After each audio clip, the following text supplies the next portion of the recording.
폴란드 공군 장성이 한국항공우주산업에 FA-50 경공격기 개량형 48대 도입을 두고 문제없다고 밝혔습니다. 이로써 내달 체결될 본계약에 청신호가 켜졌는데요. 29일 업계에 따르면 폴란드 공군 장성은 폴란드가 FA-50 전투기를 구매한다고 발표한 후 FA-50이 폴란드 공군에 적합하다고 전했습니다. 이레네우스 노박 폴란드 공군 준장은 비행 시간이나 운영이 미국의 5세대 스텔스 다목적 전투기 F-35보다 FA-50이 훨씬 저렴하게 임무를 수행할 것이라고 밝혔습니다. 이는 미디어와 소셜 네트워크에서 FA-50 도입을 반대하는 우려를 잠재운 것인데요. 그는 공군 이사회 책임자와 공군 부감찰관을 역임한 핵심 관계자입니다. 이로써 내달 예정된 카이의 FA-50에 대한 이행 계약이 원활히 체결될 전망입니다. 폴란드 공군이 FA-50을 선택한 건 F-16에 비해 전투기 도입 시기가 단축되고 중고도, 저고도의 근접 지원, 정찰용으로 사용이 가능해서입니다. 특히 공군의 수요가 증가하는데 F-16의 수는 한정된 반면 FA-50은 그 수요를 대응할 수 있습니다. 게다가 비용 절감 효과도 있는데요. 근접 항공 지원 임무는 F-16으로 할 수 있지만 비용은 FA-50을 사용하는 것보다 3배나 많이 든다는 점입니다. 일각에서 FA-50이 비행 반경이 너무 작고 연료 탱크가 너무 작다는 우려에 대해서 F-16과 동일한 300갤런 연료 탱크 사용이 가능하고 이후 공중 주유 기능 예정이라고 밝혔습니다. 또 FA-50 레이더는 F-16에 AN/APG-68 레이더와 비슷한 ELTA-2032 레이더를 장착 중이나 향후 위상 스캐닝 기능이 있는 A사 레이더로 현대화할 계획입니다. 여기에 무장 능력을 보강하고 기존 시스템과 호환 가능합니다. 폴란드가 요청하는 기능은 추가될 것으로 알려졌습니다. 성능도 입증됐는데요. 폴란드 공군은 지난달 말 한국공군 특수비행팀 블랙 이글스의 T-50B에 직접 탑승해보고 후배들에게 추천할 만한 항공기라고 극찬했습니다. T-50B는 FA-50과 같은 계열의 항공기입니다. 카이는 총 계약 대수 48대 중 내년 하반기부터 12대를 우선 납품할 계획입니다. 폴란드 공군 제1비행단장 마치에이 트렐카 준장이 지휘하는 제1비행단에 배치할 예정입니다. FA-50 수출 규모는 30억 달러, 약 3조 9,258억 원입니다. 완제품 수출의 카이는 폴란드 정부와 현지 업체와 전략적 파트너십을 기반으로 FA-50 MRO 센터를 설립합니다.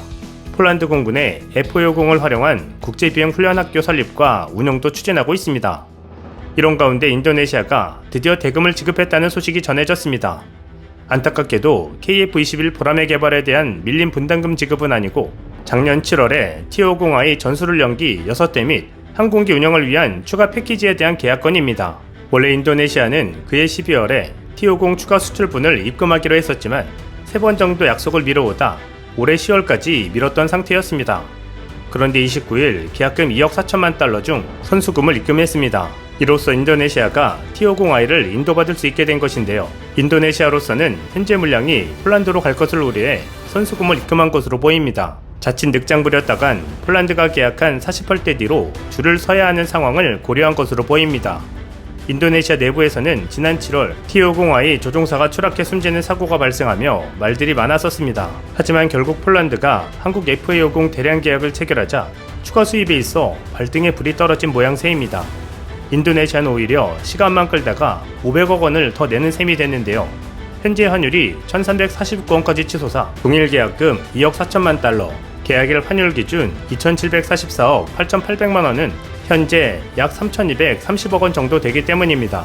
카이는 인도네시아 정부로부터 선수금을 입금받는 즉시 계약이 시작되고 계약 종료일은 계약 시작 후 34개월이라고 알렸습니다. T-50I는 우리 공군을 위해 개발된 최초의 국산 초음속 고등훈련기 T-50을 기반으로 하는 인도네시아 수출형 항공기인데요. 훈련과 경공격 임무를 동시에 수행할 수 있습니다. 이번 T-50I 6기 수출은 앞선 계약에 이은 추가 수출인데요.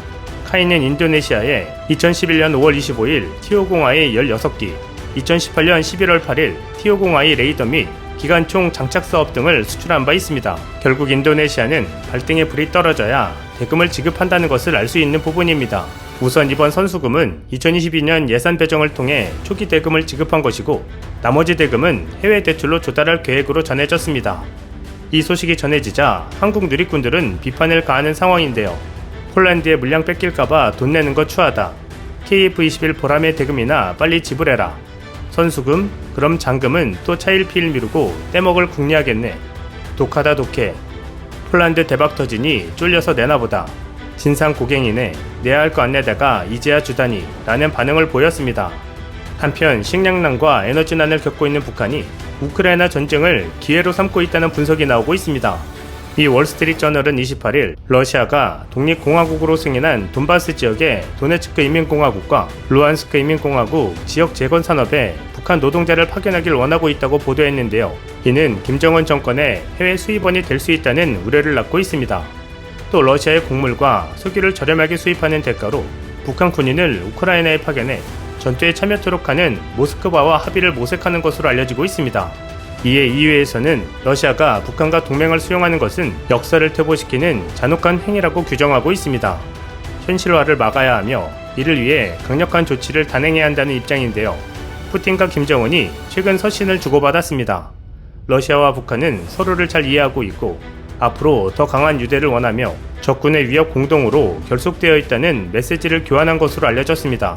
러시아 국영TV에 나온 메시지에는 수십만 명의 북한군이 러시아군과 함께 우크라이나 전쟁에 나설 수 있다는 내용은 없습니다. 하지만 러시아 선전가들은 김정은의 자원봉사자를 확고한 투사로 간주하고 우크라이나 파시즘에 맞서 싸울 의무를 부여하고 있다는 것인데요. 모스크바는 이미 이 새로운 전시동맹을 기대하고 있습니다. 북한이 러시아에 꼭 필요한 사단을 수출하고 그 대가로 곡물, 석탄, 가스를 받는 일종의 물물교환 협정이 진행될 수 있는 상황입니다. 안보 전문가들은 최고조에 달한 러시아와 관계로 인해 북한이 러시아로부터 잠수함 발사 탄도미사일과 극초음속 미사일 개발에 필요한 핵심 부품이나 첨단 기술을 제공받을 가능성도 있다고 우려했습니다. 비록 현재 모스크바의 어떤 관리도 긍정하진 않지만 북한 전투기 수입은 우크라이나에 대한 침략이 시작된 지 6개월 후 푸틴의 전쟁 기계가 얼마나 절박한지를 보여주고 있습니다. 현재 러시아는 총동원으로 되살릴 수 없는 전선의 인력 손실과 낮은 동기 때문에 전쟁 승리에 대한 자신감이 약해진 상황입니다. 이런 가운데 북한 군대의 수혈은 모스크바에 많은 비용을 들이지 않을 것이란 분석입니다. 북한은 세계에서 자신들의 식량난과 에너지난을 지원해줄 다른 동맹국이 없기 때문에 우크라이나와의 전쟁에서 러시아를 돕고 자신들의 실리도 챙길 마지막 동맹국으로 남아있는 상황입니다. 6개월이라는 긴 시간 동안 우크라이나에 갇혀있는 푸틴은 김정은의 도움을 받아 고립을 돌파하려고 하는데요. 러시아의 외교적 노력에도 불구하고 세계에는 북한만 남아있는 것 같고 이는 러시아 상태에 대한 진정한 국제정세의 반영이자 척도이며 세계에서 러시아의 위치를 반영하는 거울과도 같습니다. EU는 북한이 우크라이나 전쟁에 합류해 러시아를 돕는 만행을 자행하지 않기를 강력히 바라고 있으며 단지 소문이나 선전을 넘어 조금 더 기정사실화될 경우 미국은 물론 북한의 영향력을 가진 중국의 역할을 촉구할 것으로 보입니다. 북한의 어리석은 결단이 나오지 않기를 바랍니다. 이상 시온TV였습니다.